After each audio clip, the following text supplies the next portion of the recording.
That's some delay.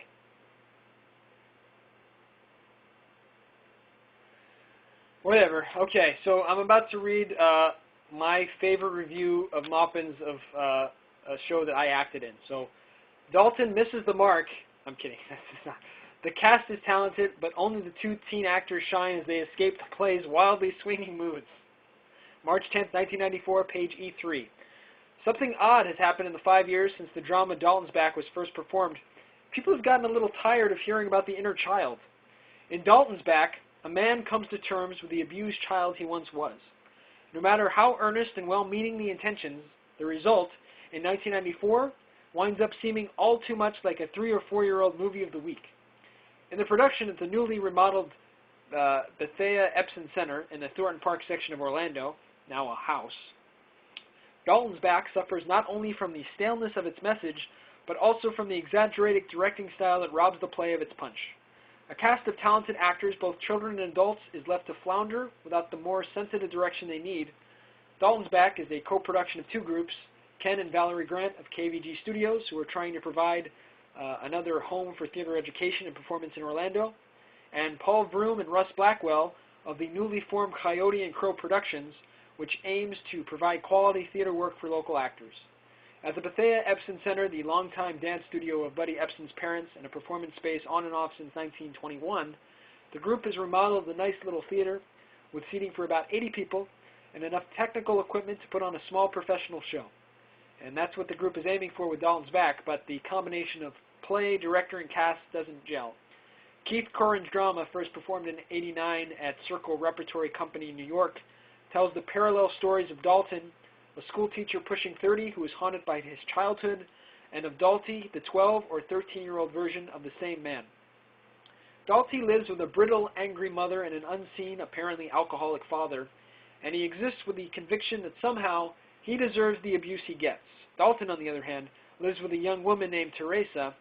He wants her to have a baby with him, but he isn't willing to explain to her the horrible dreams that wake him up night after night. The 5 actors in this production all have proved themselves at other theaters, so at first it's something of a mystery why some of them come across so oddly here. As Dalty's harried mother, Valerie Grant, initially seems weirdly animated and bright, she's so wired that there's nowhere for her to go, and when it becomes clear that she abuses her son, she turns into a caricature. The archness of Susan Franco's Teresa has a studied, precious quality and wears thin quickly, and Russ Blackwell, who plays Dalton, goes from one extreme to the other, from cutesy and all too clever in the first act to the personification of gloom in the second. All 3, in fact, are so exaggerated, and the tone of the piece so falsely bright, that director Terrence Schenk must have steered them all in the same direction. Stamp, who has directed several shows for the Ice House Players in Mount Dora, tends to put a strong personal stamp on his productions. Whether that stamp has always been well chosen is open to doubt.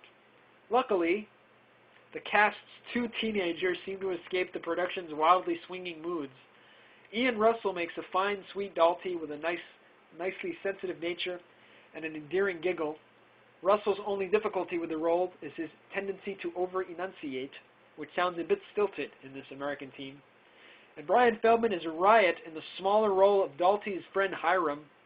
Feldman has a hilarious offhand air, and he's so natural that he seems to have wandered in from another play. Actually, this play might have benefited from an overall approach as sensitive as Russell's, or as spontaneous as Feldman's, anything to make its rather obvious message seem a little more delicately drawn. As it is, Dalton's Back is a drama that stumbles on its own good intentions. Maybe a stumble like this one is one way for a fledgling company to move on to a solid second step. Wow.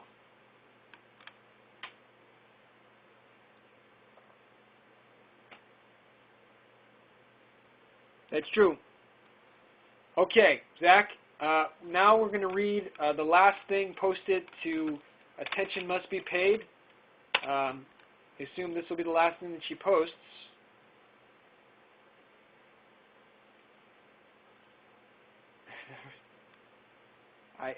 If she posted it. But it doesn't look that she did. Alright, I'm going to make the short link here. The blog post, it's not a review, but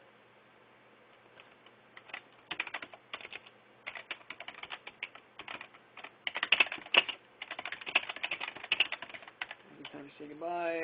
Link.